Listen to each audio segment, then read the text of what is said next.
Well, hello everyone. Welcome to another live stream on History by Podcast. And today I'm joined by Gary Greenberg.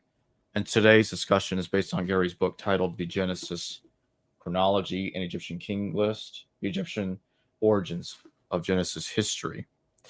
In its volume 2, Egypt's Mythological Period. The link to purchase the book will be in the description below and the pinned comment just beneath that.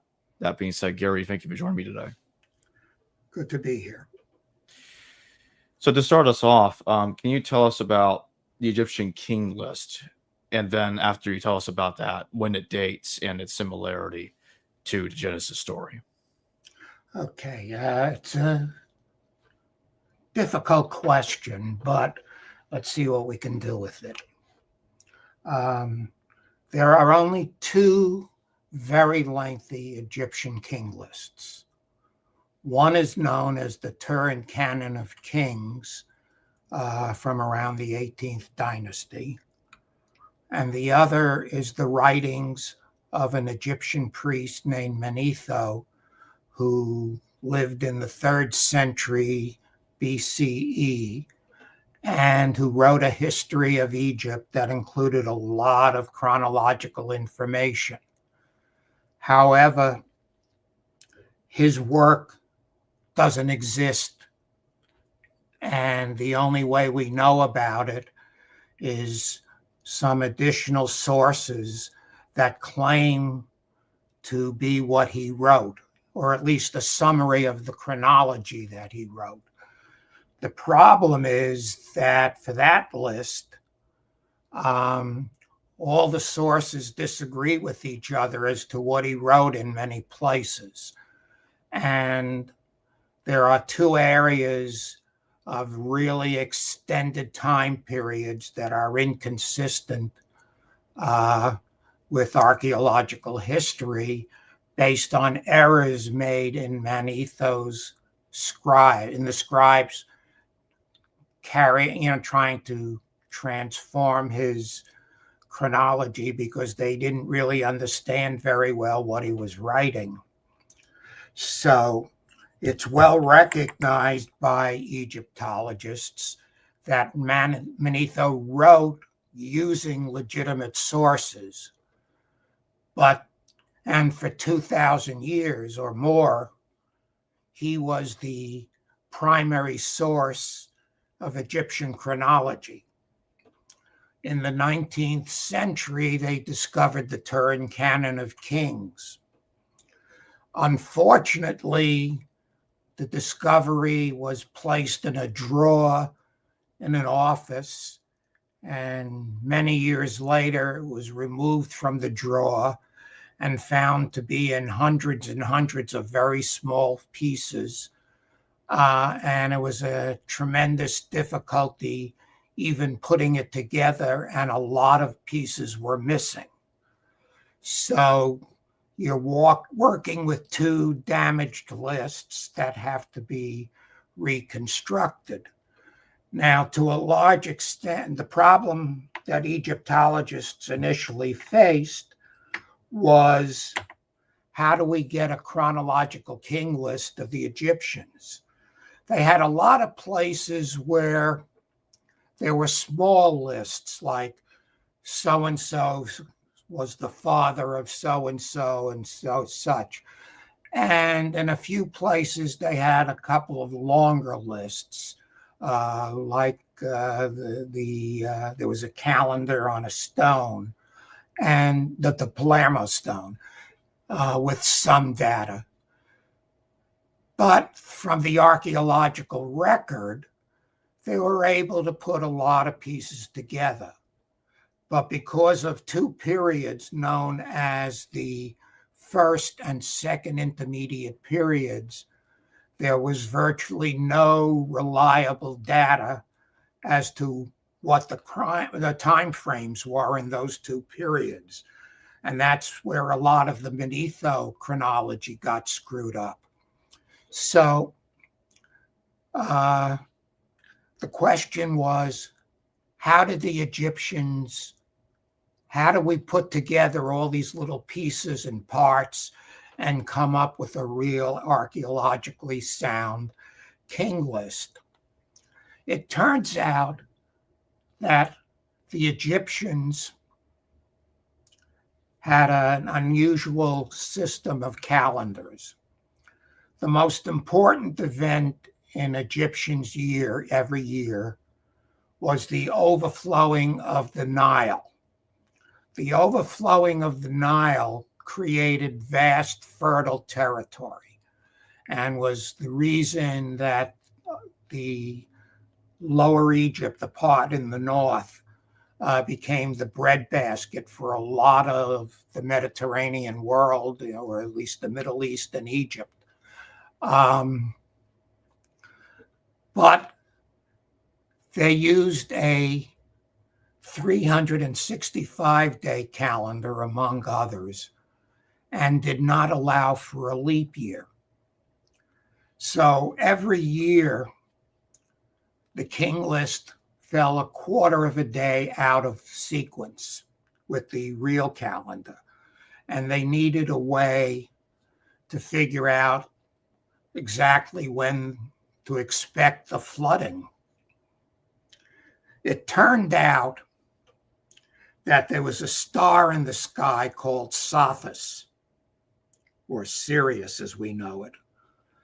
And it turns out that this was a star that every year disappeared for 72 days because of all kinds of rotations and astronomical issues. And when it reappeared, it approximately coincided with the flowing of the Nile, the overflowing of the Nile. This led to the idea of a Sothic cycle. If the calendar lost a quarter of a day every year, every 1460 solar years or 1461 civil years based on 365 days, the New Year on the Egyptian calendar and New Year in the Sothic cycle would coincide. From that, they were able to determine when the Nile would overflow every year. The next question was, when did a Sothic cycle begin and how could they use it to do any dating?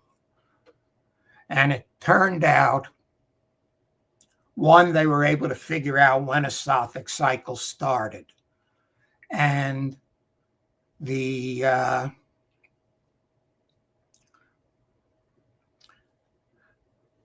then it turned out that there were a couple of dates in Egyptian records that told us when a particular pharaoh ruled in the regular calendar and in this Sothic cycle.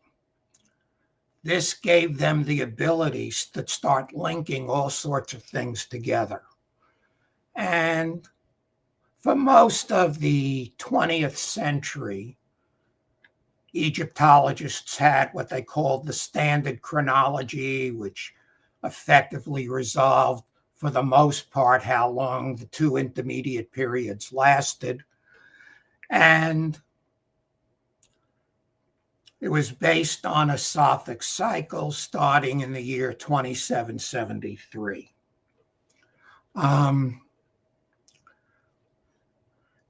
And with this information, they were able to piece together much of the chronology of Egyptian history, but there were still problems because the archaeological record was incomplete or ambiguous, so they had parameters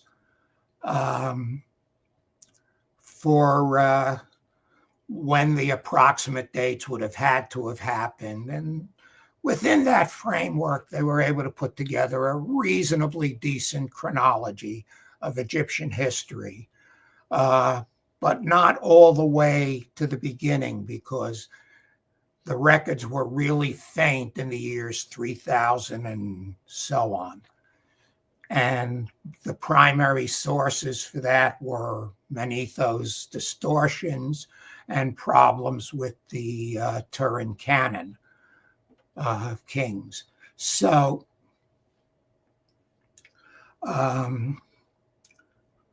then a question started to arise.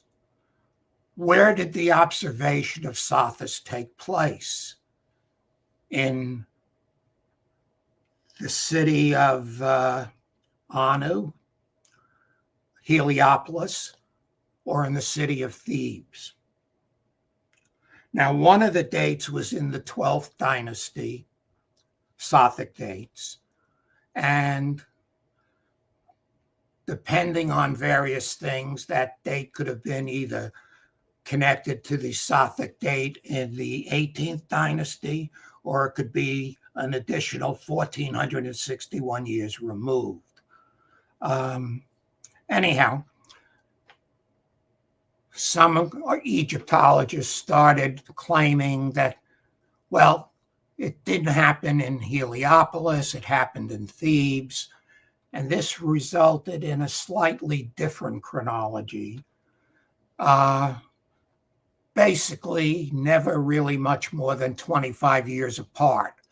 So in recent years, the so-called lower chronology, based on the Theban observation, has kind of replaced the high chronology for a lot of Egyptologists, but not completely. So you have a high chronology and a low chronology.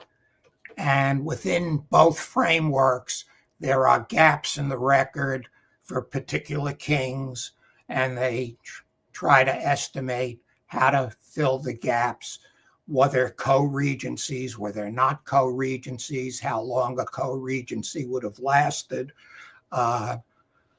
Was this data last year for the pharaoh, or was there a longer reign that we don't have dates for? And so these were some of the complexities that had to be dealt with. But within those frameworks, they had a reasonably workable chronology for ancient Egypt. So that's the starting point for everything. And what would you say are the major similarities between the Turin Kings list and the Genesis story? Are there like long reign lengths? Are there characters, but there are certain mythical characters or kings, or even historical figures that have loose parallels to the Genesis story? Okay, well, there are, in a lot of places, numerous parallels to Egyptian stuff. In the book you held up, that was the second volume, the mythological cycle. The first volume is on Egypt's dynastic cycle. Egypt's history in both the Turin canon and in Manetho both separate into a mythological period and a historical period. And the first dynasty is the dividing line between the two, the start of the first dynasty, which is not chronologically certain. It's basically given often by a lot of Egyptologists as 150 years, more or less, from 3100. Now, I think you're asking about Genesis, and in Genesis, we're working with Genesis 5, which has one chronology, which is basically a pre-flood chronology, and another chronology in Genesis 11, which is a post-flood chronology. And then through some extensions, you can go from the end of Genesis 11 down to the death of Joseph. So you have a chronology going from Adam down to the death of Joseph, and it's a linked chronology. If you know the date of any one of them, you can go back and forth to tell how many years apart they were. But that's a relative chronology. what was needed is an anchor date. Traditionally, in the Jewish religion, the anchor date was the date of creation, which they claimed was in 3761, but it's not in the Bible. In the Septuagint, which the Christians used, there are some differences in the earlier chronology from the Masoretic texts which the Jewish used. And that resulted in a longer, earlier date for creation. So Christians were generally using an earlier creation date. In my study, I argue that creation wasn't the anchor date. The anchor date was the start of the Sothic cycle in Egypt, and that we can date that in Genesis through the Genesis 5 chronology. The key there is Enoch. In the Genesis 5 chronology, that's famous for the very, very long lives, 900 years, 800 years, 700 years, more or less, for everybody except Enoch, who lived 365 years. And for many people who look at that, they say, gee, that's a solar symbol, 365 days. But why would Israel have a solar symbol when they used a lunar calendar? Now, if you use the Jewish date of creation and you go down to the start of Enoch's birth, he was born in 2774, which could be slightly flexible to 2773 or 2775 because Egyptian calendars and Jewish calendars weren't identically starting at the same points. The Sothic cycle was widely accepted by most Egyptologists as beginning in the year 2773.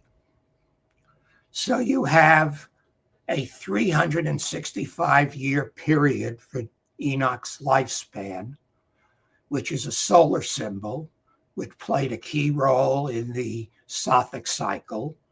And his death date coincides with either the end of a Sothic cycle or the start of a Sothic cycle. Using that, you go back and forth in Genesis 5 and 11, and you date everything. You date everything anyhow from 3761. But if you use this Sothic cycle dating for Enoch, you reinforce the fact that it's 3761 and not the earlier Christian dates. And then you want to, if you're going to try to compare the Egyptian and the Genesis dates, you need to have a starting point for the historical period and the mythical period. And in my study, what I show is that the birth of Methuselah starts the first dynasty in Egypt, and the death of Methuselah ends what is the end of the Old Kingdom in Egypt. And it helps to understand that Egyptian history is divided into a period of epochs. There's the Old Kingdom that runs from Dynasty 1 through Dynasty 6, 7, or 8. It's a problem story as to whether it's 6, 7, or 8. And then you have overlapping that the beginnings of the first intermediate period, which caused a lot of disruption and rebellion in Egypt. Then at some point, the city of Thebes reunites Egypt, and we have a date for that at 2040. And we have what would basically be the start of a unified Egypt in the beginning of the Middle Kingdom. The Middle Kingdom consists of two dynasties, 11 and 12. And then some people would include the beginning part of the 13th dynasty.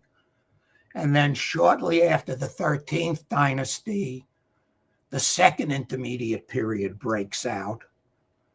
And that continues down to the start of the 18th dynasty, which overlaps slightly over the second intermediate period until the what's called the Hyksos era, an invading group that took over part of Egypt.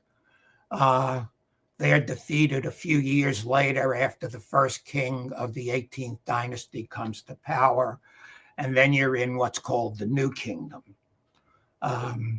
My study takes the Genesis chronology from the mythological period into the Old Kingdom, into the first intermediate period, into the Middle Kingdom, into the second intermediate period, and into the part of the New Kingdom.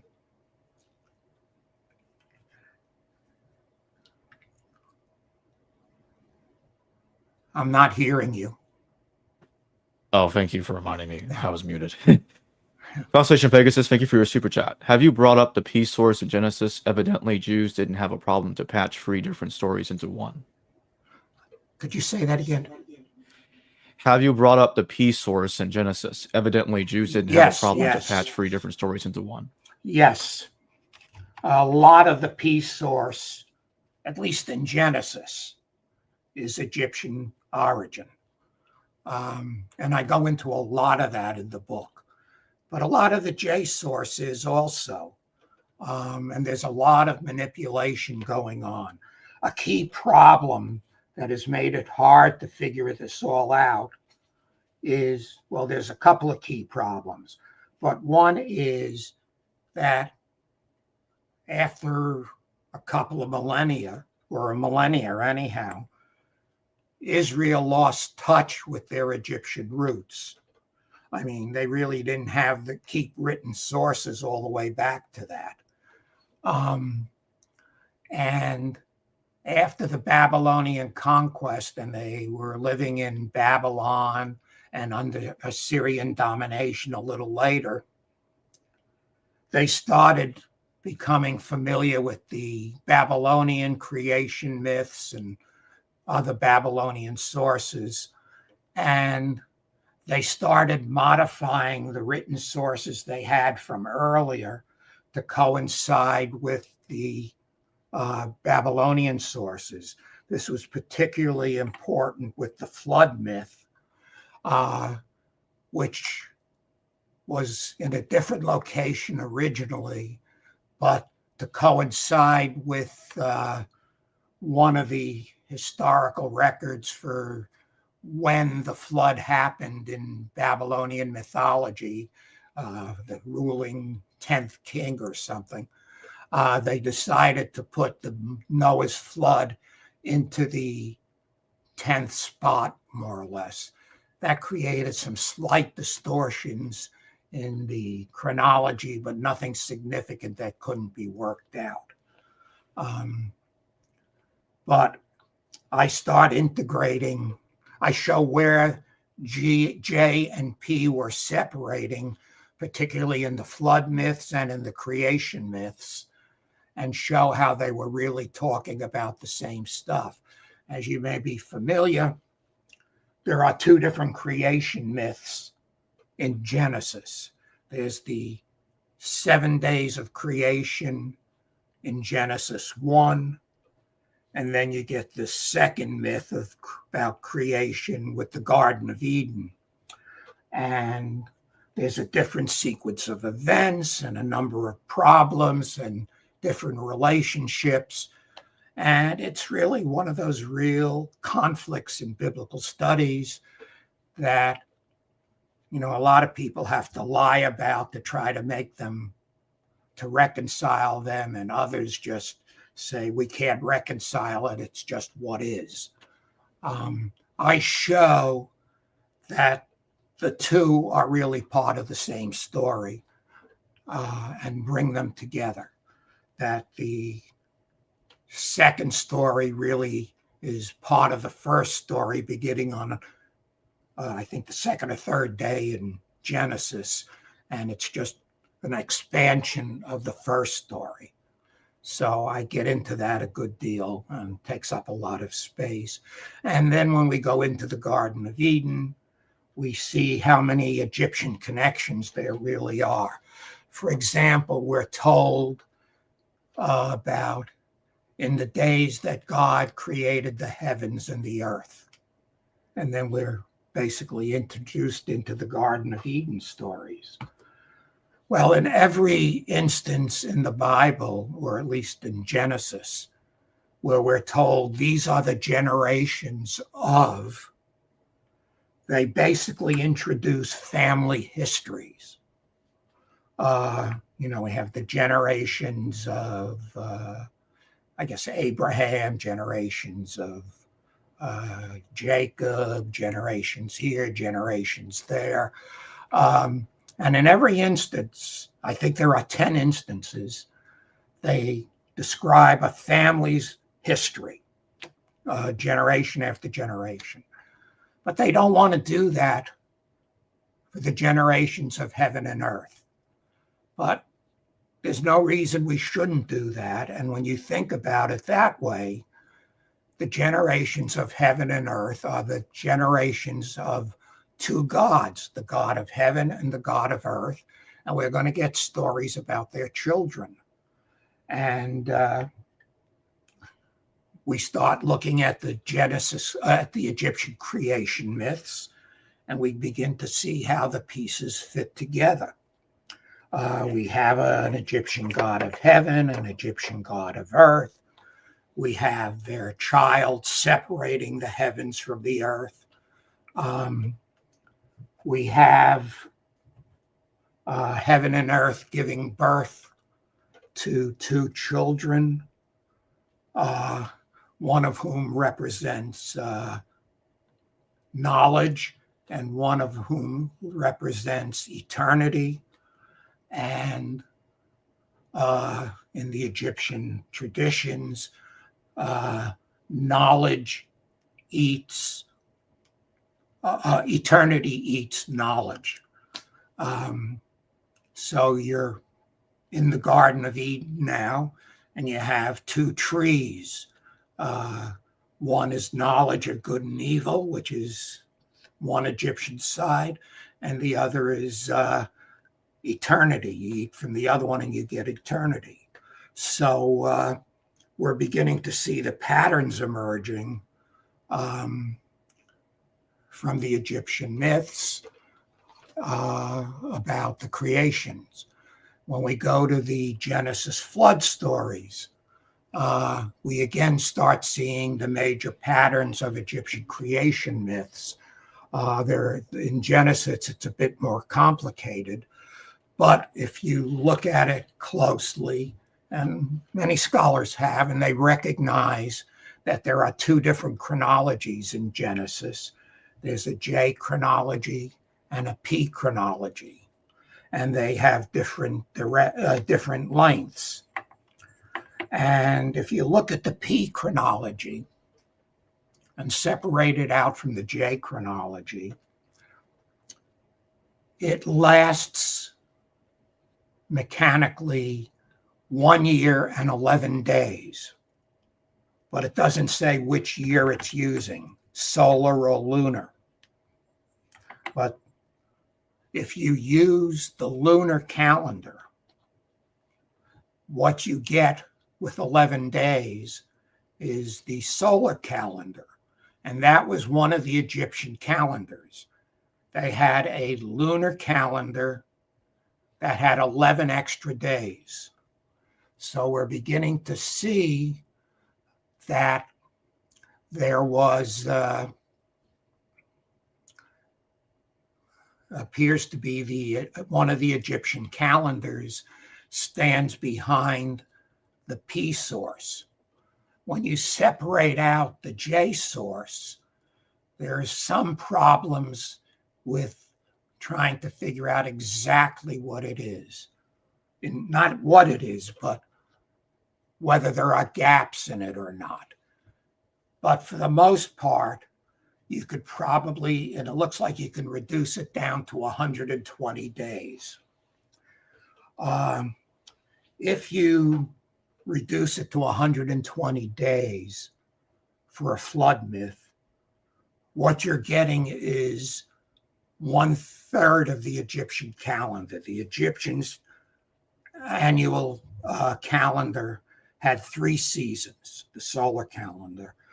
There was a flood season, there was a planting season, and there was a harvest season. So in the 120 days of J, you have a flood season. And that would have been the Egyptian flood season. Later, a lot of it becomes abbreviated, but you have a planting period and you have a harvesting period in Genesis. And those are abbreviated stories that would have originally had a planting chronology and a harvesting chronology. But that part of the chronology has been omitted. So now I want to ask you about the Japheth's genealogy rearranged, the Genesis order, and the Egyptian deity correlation. I'm sorry, what do you want to know about? So on page 237 in the book, you talk about which one? The book, the This same book one? we're talking about. Yeah, you have lists here showing correlation of names from the Genesis story to the Egyptian deity. Yeah. You look at Japheth's genealogy. Okay.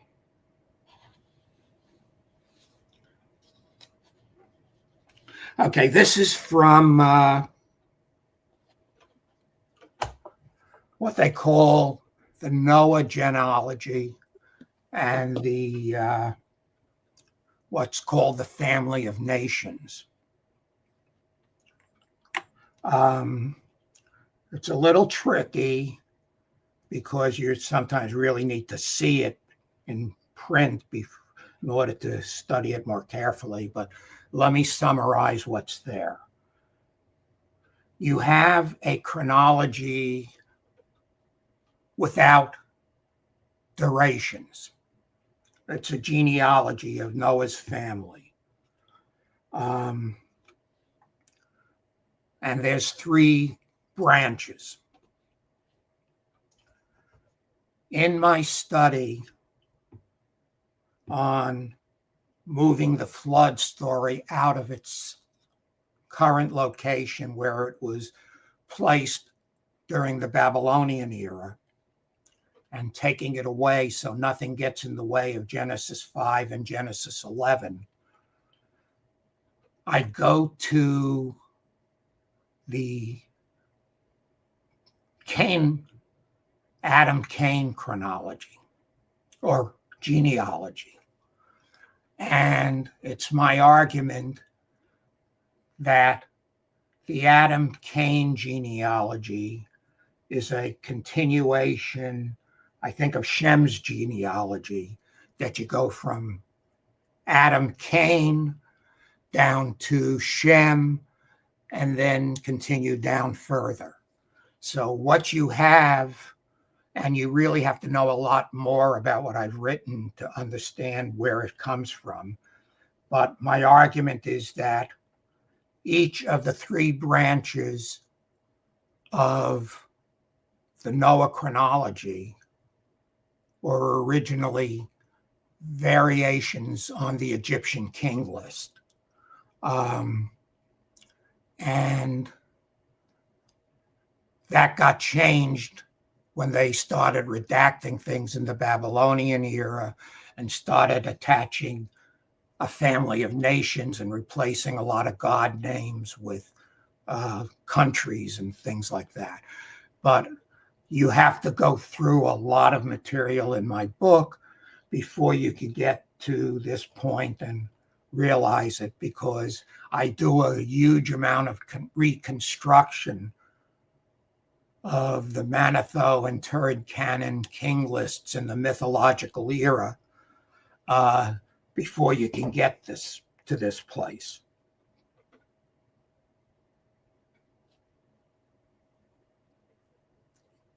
When do you think, or let me rephrase the question, what was the motivation for the author or authors of these texts to copy these Egyptian lists and myths that are attached to these deities Well, and kings?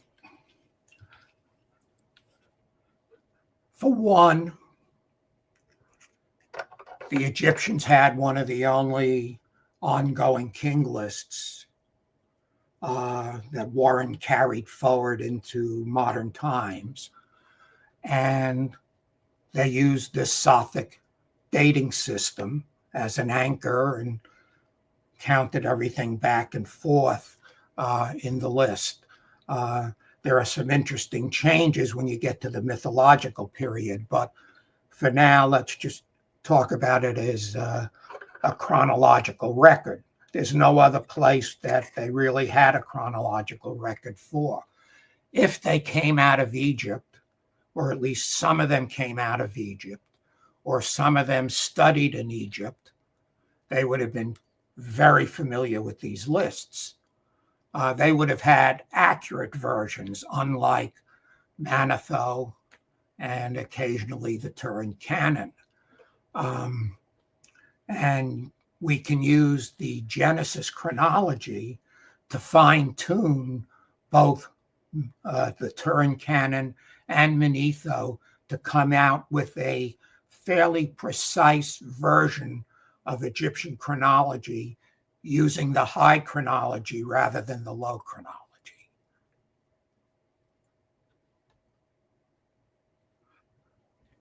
Now, can there be problems in the analysis depending on perhaps different reconstructions of the Egyptian kings list? Well, yeah, there's a lot of problems. I put a lot of tables into the both books so that you can see how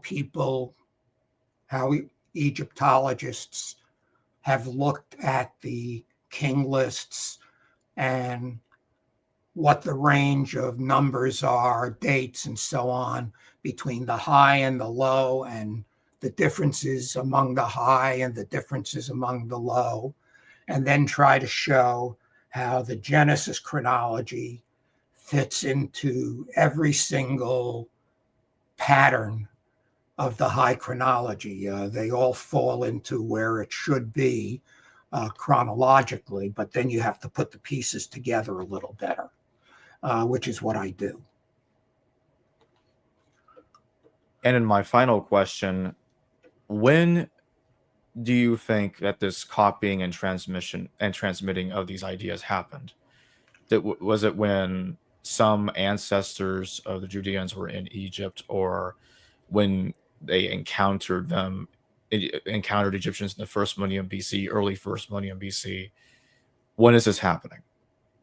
My guess is it happens not long after